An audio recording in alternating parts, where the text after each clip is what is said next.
Why can't countries just print money instead of taking on debt? It's a question that sounds almost too simple.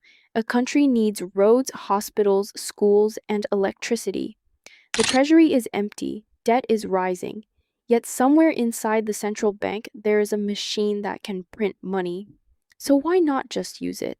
Why borrow billions from institutions like the IMF or the World Bank with interest and conditions when a country could simply print what it needs?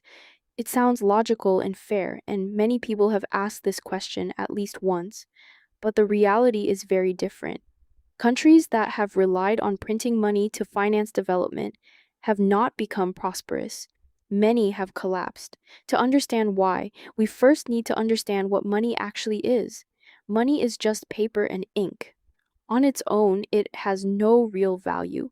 It is simply a tool used to measure wealth. Think of it like this. Imagine a small island with 10 people. On that island, there are 10 pizzas and $10 in circulation. Each pizza costs $1. Now imagine the government decides people need more money, so it prints 10 more dollars. Suddenly, there are $20 on the island, but there are still only 10 pizzas. What happens next is simple. Prices rise. Each pizza now costs $2. The amount of money has doubled, but the amount of goods has not changed. People are not richer, they just need more money to buy the same things. This is inflation in its simplest form. Money is not wealth, it is only a measure of wealth. Increasing the number of banknotes does not increase the amount of goods and services in an economy. It only changes the numbers used to represent them. This is exactly what happened in Zimbabwe. In the early 2000s, Zimbabwe faced a severe economic crisis. Agricultural production fell sharply, government spending increased, and instead of making difficult economic adjustments, the government turned to printing money. The results were catastrophic. Prices began rising at an extreme pace. At one point, they were doubling almost daily. A loaf of bread that cost $1 could cost $10 the next day, and hundreds or thousands within a short time. At the peak of the crisis, the government printed a $100 trillion banknote that could not even cover basic expenses. By November 2008, inflation had reached about 89.76 trillion%. The economy stopped functioning normally. Unemployment rose dramatically. Workers like teachers and doctors continued going to work, but their salaries became almost worthless. The printing press did not fix the economy.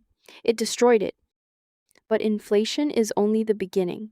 When a government prints money excessively, it triggers a chain reaction. First, the currency loses value. As more money floods the system, each unit becomes weaker. The exchange rate falls, making imports such as fuel, medicine, machinery, and food extremely expensive. For developing countries that depend on imports, this creates serious problems. Second, people lose confidence in the currency. When money loses value quickly, people try to spend it immediately before it loses more value. This increases demand and pushes prices even higher. In extreme cases, businesses stop accepting local currency. In Zimbabwe, people began bartering goods because money no longer worked as a reliable medium of exchange. Third, investors pull out. Both local and foreign investors move their money elsewhere to protect it. This leads to capital flight. Banks lose deposits, businesses close, and investment disappears. The very resources needed to build infrastructure and create jobs are lost. Finally, the economy can grind to a halt. Without a stable currency, functioning markets, or investor confidence, normal economic activity becomes impossible.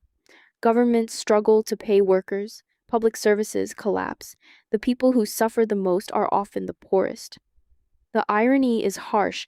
Printing money to help the poor ends up hurting them the most.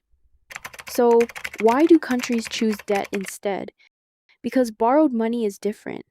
Loans from institutions like the IMF or the World Bank are usually provided in stable foreign currencies. These currencies can be used to buy machinery, technology, and expertise from other countries, which are essential for development.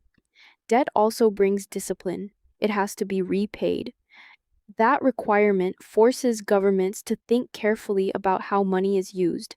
Ideally, it pushes them to invest in projects that generate economic growth, such as infrastructure, industry, and education. Printing money has no such limits. It can be done quickly and repeatedly, which makes it tempting but dangerous. In simple terms, printing money increases the amount of currency, but not the amount of real wealth. Borrowing, when used properly, can help build that wealth over time. That is the key difference. Borrowed money builds, printed money, when abused, destroys.